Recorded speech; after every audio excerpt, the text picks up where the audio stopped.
And welcome to the daily space weather, folks. Today we'll be talking about the sun, Sunspot 2797, a large earthquake strikes South America, and flying saucers. Yes, the publicly acclaimed flying saucers stories. It's coming. First, we're looking at the sun. There's Sunspot 2797. And you can see that it's got trailing umbra of opposite polarity, makes it a beta-class sunspot. Sunspot slightly raises the probability of larger solar flares. Here it is in 171 angstroms and colorized magnetogram. And I just wanted to show this sun diving comet again once from Lagrange point 5. The difference image. Fantastic view from stereo A of this sun diving comet from the Kreutz group. Yes. Looks like some aspects of it might have gone north of the sun there. But it largely appears to have disintegrated. And let's look at some more data like the radio flux, which is now at 75 solar flux units. There's a 1-year chart of the 10.7 centimeter radio flux. And we're seeing some oddities in the data here on the real-time solar wind page. So I've brought up this solar wind from the Space Weather Enthusiasts dashboard. You can see solar wind density at about 6 protons per cubic centimeter there, and at about 335 protons per kilometers per second. I'll show you some more data momentarily. And here are the fields. Quick view of that. We normally show 304 angstroms. Make sure that's the latest image. Again, there are the magnetic fields. And there's 304 coronal holes all over the Earth-facing portion of the solar disk. We'll show some amazing images of them momentarily. First, allow me to vanish. So here's 171 angstroms. For all you stargazers out there, here's 193. Major coronal hole in the north there. Expect a wind stream from that in about 36 to 48 hours. Another coronal hole rotating in near the equatorial region there, west of Sunspot 2797.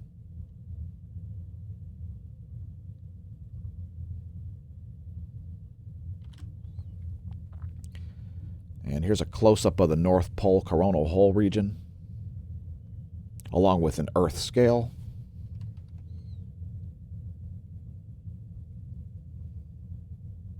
And how about the South Polar region?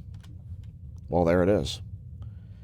Also a good view of Sunspot 2797, the previous active group, about to set in the west and that coronal hole just south of the solar equator. And we've got all types of close-ups of Sunspot 2797 coming. First, we got to do a whole lot more things, like talk about our Smash Light segment. And thanks for leaving a comment, American Hairlines. Cheers. Here at the Smash News Network, one of our segments is a Smash Light segment. Don't forget to check out our playlist, youtube.com/smashomash/playlists. And we are streaming live. Hi, Twitch.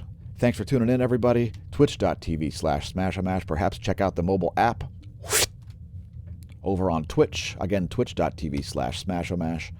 Don't forget to follow me on other social media, such as Twitter. We've been losing followers, actually. We were up to 122. Now we're down to 113. A similar percentage lost as lots of people, as people delete their Twitters and then wonder why they're losing followers. It's an amazing mystery.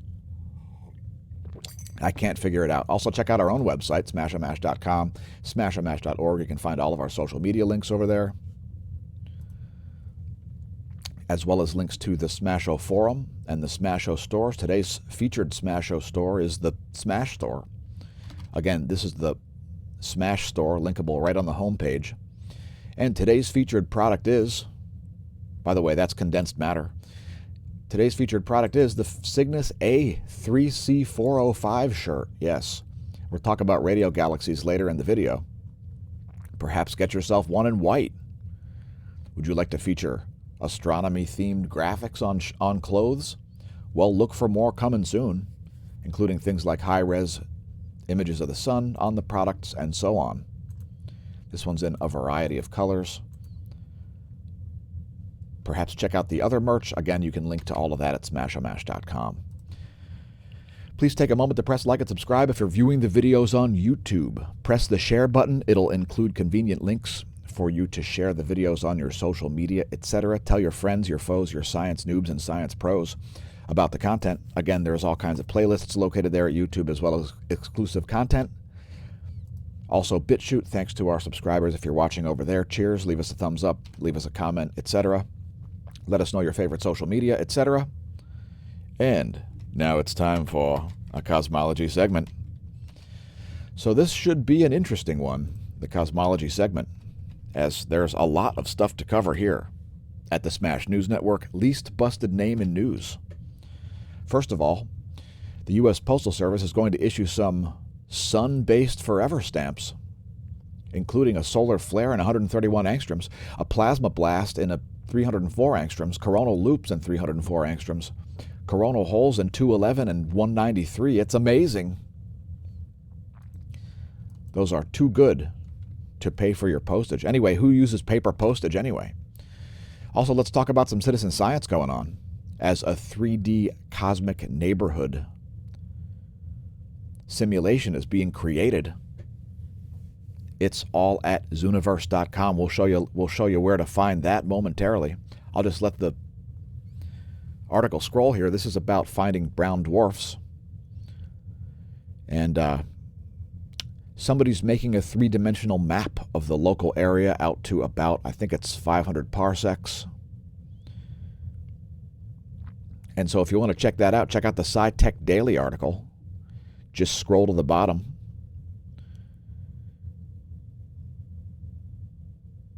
Are you looking for Planet 9? Head to backyardworlds.org by scrolling to the bottom, and that'll redirect you to a Zooniverse page. Now, we've featured Zooniverse before on the channel. As you can see, I am logged in here.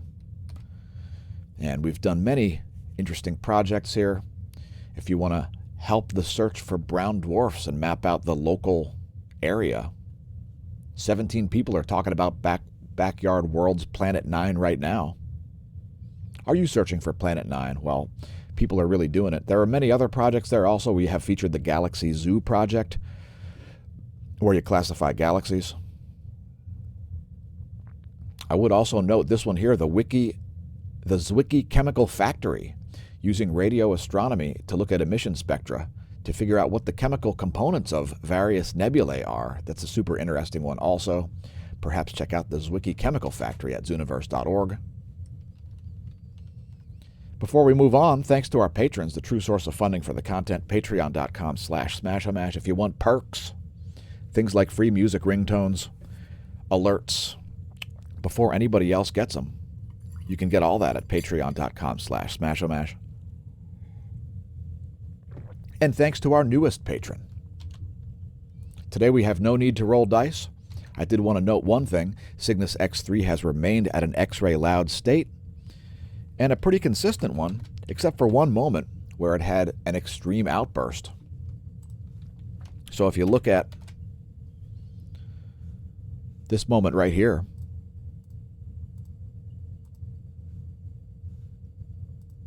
come on, Epic Pen.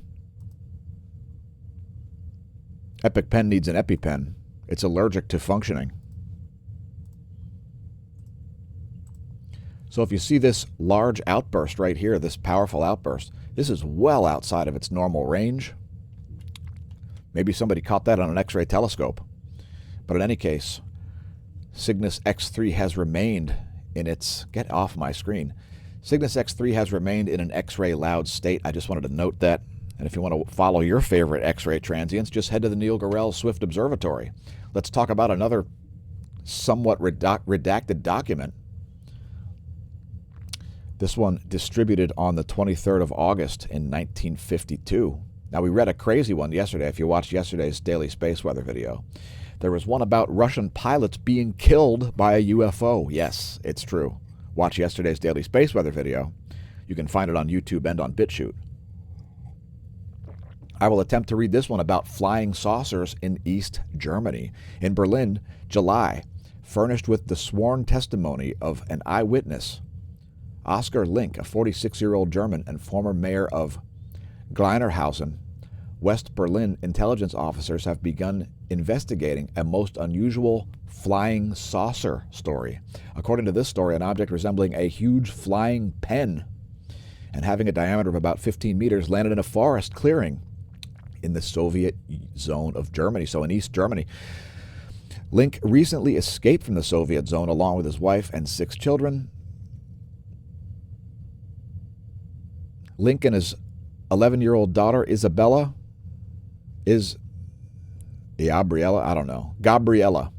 made the following sworn statement last week before a judge. While I was returning to my home with Gabriella, the tire of my motorcycle blew out near the town of Hasselbach. While we were walking along toward Hasselbach, Gabriella pointed out something which lay at a distance of about 140 meters. Since it was twilight, I thought, misprint there, that she was pointing at a young deer. I left my motorcycle near a tree and walked toward the spot with Gabriella, which Gabriella had pointed out. When, however, I reached a spot about 55 meters from the object, I realized my first impression had been wrong. What I had seen were 2 men who were now 40 meters away from me. They seemed to be dressed in some shiny metallic clothing. They were stooped over and were looking at something lying on the ground. I approached until I was only about 10 meters from them. I looked over a small fence and then I noticed a large object whose diameter I estimated to be between 13 and 15 meters. It looked like a huge frying pan. There were rows of holes on its periphery, about 30 centimeters in circumference. The space between the 2 rows was about 0.45 meters. On top of the metal object was a black conical tower about 3 meters high. At that moment, my daughter, who had remained a short distance behind me, called me. The 2 men must have heard my daughter's voice because they immediately jumped on the conical tower and disappeared inside. I had previously noted that one of the men had a lamp on the front part of his body which lit up at regular intervals. Talking about guys in space suits. What is up with that?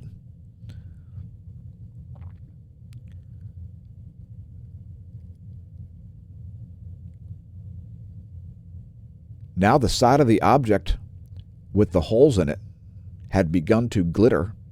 Its color seemed green but later turned to red. At the same time, I began to hear a slight hum. While the brightness and hum increased, the conical tower began to slide down into the center of the object. The whole object then began to rise slowly from the ground and rotate like a top. It seemed as if it was supported by the cylindrical plant which had gone down from the top of the object through the center and had now appeared from its bottom on the ground. The object, surrounded by a ring of flames, was now a certain number of feet above the ground. I then noted the whole object had risen slowly from the ground. The cylinder on which it was supported had now disappeared within its center and had reappeared on top of the object. The rate of climb had now become greater. At the same time, my daughter and I heard a whistling sound, similar to that heard when a bomb falls. The object rose to a horizontal position, turned toward a neighboring town, and then gaining altitude, it disappeared over the heights and forests in the direction of Stockheim. Many other persons who live in the area later related that they too saw an object that they thought was a comet. How about it? Anyway, this one is on the Black Vault, and this is document 16146. If you head to the Black Vault page, you can find that 16146 right there. And you can download thousands of documents from the Black Vault. I figured I'd include that in today's Daily Space Weather video. And thanks again for leaving comments, American Hairlines. Nice name, by the way. Let's talk about radio astronomy real quick. What is radio astronomy? Well, there's a bunch of different types of photons, and we regularly cover various different types of photons on the channel, such as X-rays. Radio waves are the other end of the electromagnetic spectrum, radio waves. They come in all kinds of different frequencies, and they show us all kinds of interesting features in the world of astronomy. I used to think radio astronomy was boring, but no more, as I see galaxies doing things like this. Now, this jet here is about 22 times the diameter of the Milky Way galaxy, and we see large jets out of various galaxies. It all comes down to perspective, folks. It seems that if you're viewing a galaxy from the edge of the disk, it appears as a radio galaxy.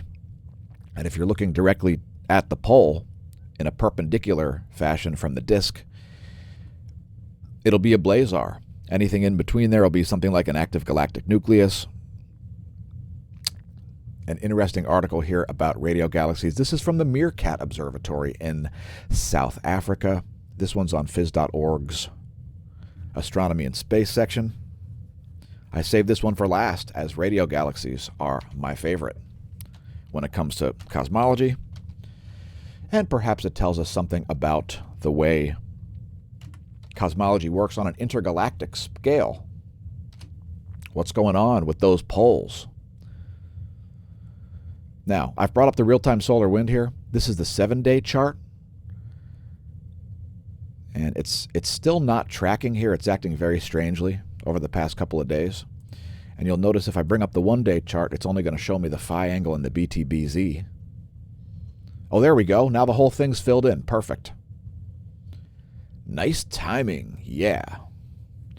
So we actually see the BZ fluctuating all over the place here for the past several hours, going all the way from -6 up to +3.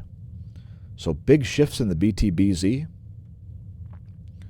Slight uptick in the solar wind density to about 14.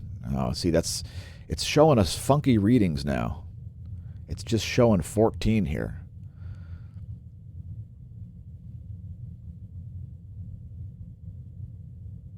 In any case, it is above 10, so it's got to be something like that. We'll say it's right. 14 protons per cubic centimeter, solar wind speed 300 we'll say in the 330s. That seems believable based on the graph. Hopefully this is only a temporary problem, because the real-time solar wind is a great feature that we show daily here at the Smash News Network. Least busted name in news. What else do we talk about? The KP index, a measurement of global geomagnetism. It only made it up to 3. We were expecting to see it at 4. That was the forecast. Not too bad. A little bit of a weaker coronal hole wind stream than we expected. Here's 4 hours of geospace magnetosphere movie.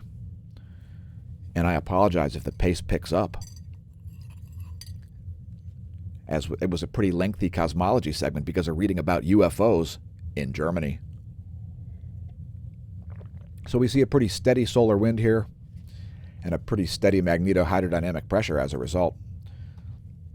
That's only showing you a range of 0 to 1.5 nanopascals, by the way.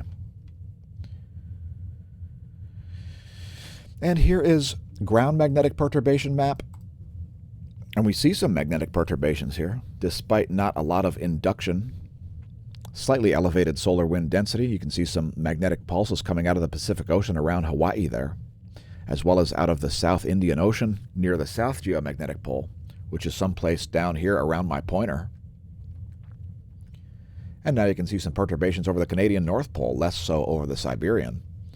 We don't see any proton strikes. There's a 3-day chart of the proton flux. And actually, I saw a B-class solar flare happen. If you follow me on Twitter, you may already know this. B-class solar flare happened as I did the show prep for today's video. Here's a 3-day chart of the GOES magnetometer. And you can see a little bit of spiky sawtooth readings here. And again, there is some more coronal hole wind stream on the way. Expect that in 36 to 48 hours. Let's take a look at the current sheet. And you can see the Earth is in the south, deep into the South Pole current sheet at this moment. There you can see the current state of affairs, the Earth's potential field surface source line there shown in orange, well in the red South Pole oriented current sheet. Keep in mind the data is about 2 hours old and can change with no warning. Here is the line of sight coronal hole plot, which also shows you the B field the sun's B field, which is shown there in blue. And we don't see any major changes as a result of Sunspot 2797. You can see that rotating coronal hole there also, which is leading the sunspot. This will show you a better view of that as it shows you the magnetogram and the poloidal fields as well. And last but not least, we'll show the coronal magnetic field plot. There is the magnetic field plot of the solar corona. Quite a lot of polar coronal hole open potential field surface source lines there shown in black. And let's talk about what's going on above my head. I like to use in-the-sky.org. And if you're up before dawn, you may see Venus rising ahead of the sun. There's where stuff is located in the solar system. And I think we're seeing Mercury. No, it must be Venus we're seeing on the LASCO C3.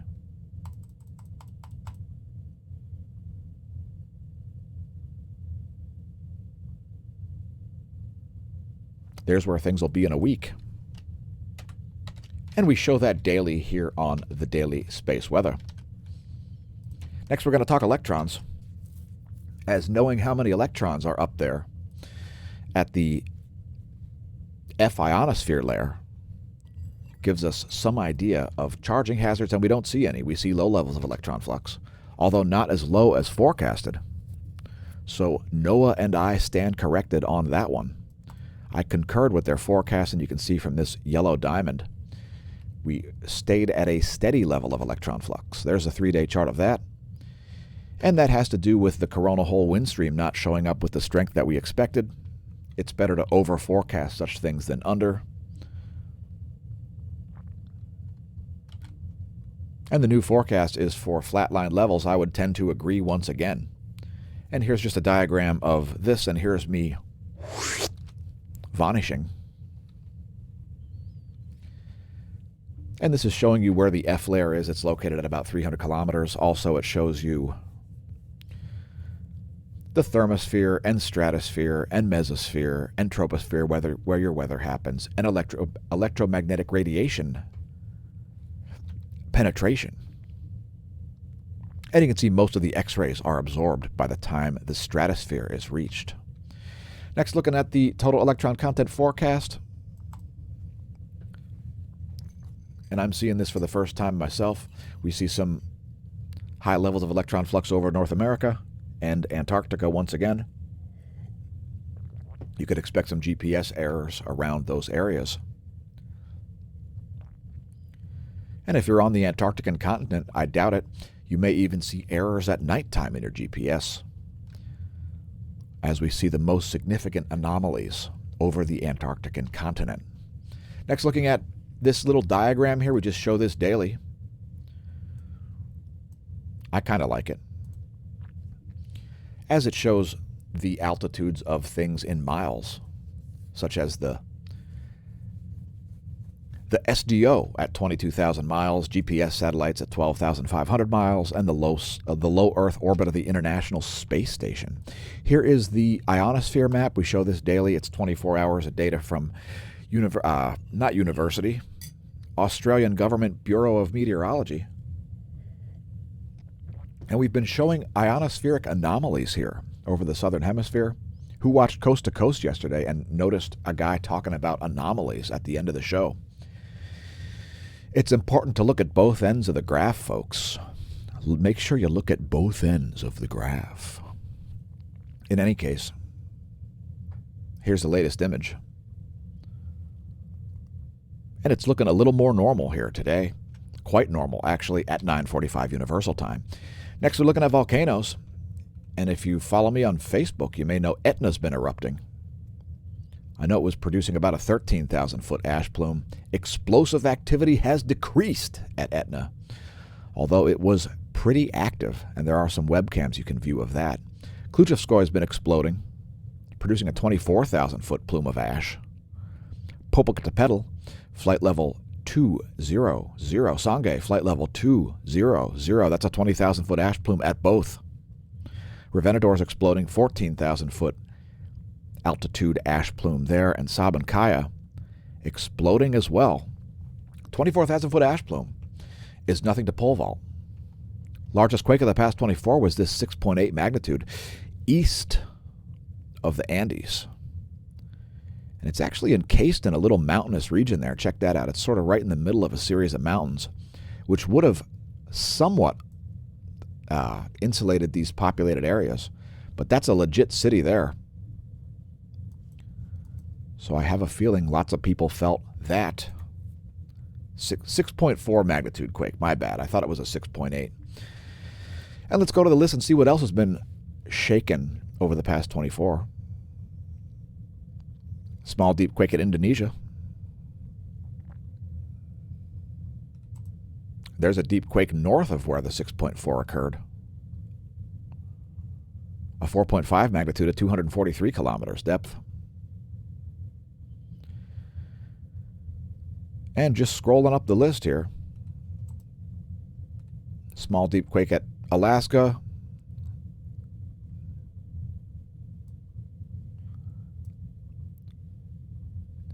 So there's a deep quake foreshock, a 4.4 magnitude at 118 kilometers before the 6.4 magnitude.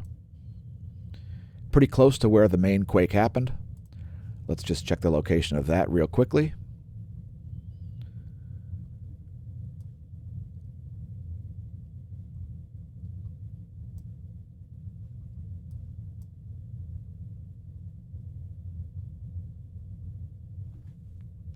And go back to the list. So there you go. That 6.4 was in Argentina, and it happened at 2:46 Universal Time this morning on the 19th. So you'll see a bunch of aftershocks there. Looks like a small New Madrid quake happened too. Here's a 5.2 at East Timor at over 420 kilometers depth. And a deep quake at Tonga at 4.8 magnitude. Here are the jet streams of the Western world, and they are all over the place. Check out the jet streams over the Central Atlantic, making a 180-degree bend over only a couple hundred miles. Also, extreme meridional jet stream flow here near the South Atlantic anomaly, right where my pointer is. Look at the jet stream going backwards. Got some backwards jet stream there, blowing east to west. Here are the jets of the eastern world. And we've been seeing some backward jet stream flow over the Western Pacific and Indian Ocean. Once again, you can see that on those images. And a doubled-up jet stream over the Middle East. We saw some lightning off the coast of Cape Cod. This is the GOES 16 lightning mapper. And here's a real-time lightning map. Let's see if we see any terrestrial lightning. When I hear thunder, I go to lightningmaps.org. Have you tried it? You can actually forecast thunder. Tell your friends and foes, science noobs and science pros. Here's a U.S. Doppler radar map, and we still see a bunch of snow showers here over the northeastern portion of the entire country, as well as in New Mexico, and even some in the Texas stovepipe. A record year for snow in Texas, despite Northern Hemisphere overall snow totals being right on the 30-year average. Here are pressure cells. And before I move on with the Smash News Network coverage of pressure cells, I need to check the life of the stream, and it looks just fine to me. This is the GFS forecast for air pressure. There's where we expect pressure to be tomorrow, according to the GFS forecast, at noon Eastern Time. Powerful low over the Aleutian Islands as well as the Central Pacific. I guess that's still the Northern Pacific.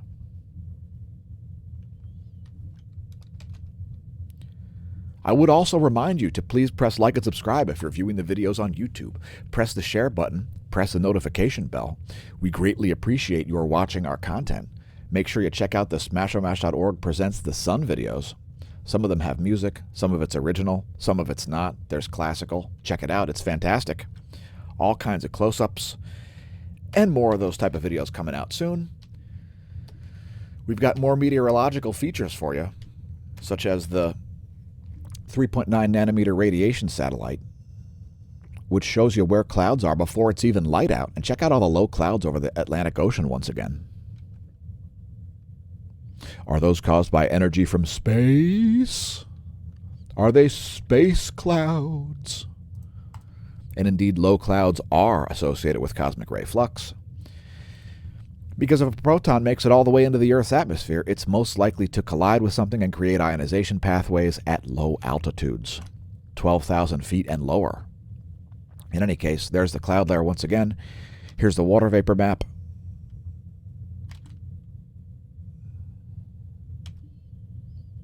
And it's about time for bonus features. We're going to show you the full res intensitygram and the full res colorized magnetogram for all you stargazers out there. Here's the colorized magnetogram of Sunspot 2797. And again, it's a beta class sunspot as it's got opposite polarity trailing umbrae. And there you can see that those umbrae there are indeed North Pole, at least some of them are, which makes it a beta-class sunspot and raises the probability of solar flares. There's not that big of a chance of large coronal mass ejections, although a sudden solar flare can suddenly change that. And since those are all magnetically oriented things, keep in mind that that can suddenly change with absolutely no warning. So here's a close-up, an extreme close-up, of Sunspot 2797 and the leading coronal hole, along with an Earth scale there. And here it is at 171 angstroms.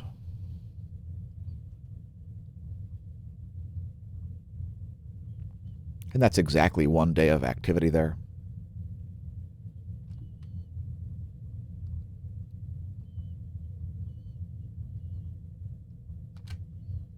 Here's 131 angstroms. And we've also got 94 angstroms to close things out. In any case, thanks for tuning in. Remember, stare at the sun, don't drink, attempt to understand the physics. And if you do drink, don't drive. And since it'll never be now again, welcome to the Neo-Renaissance. Visit our links, and may that solar wind be at your back.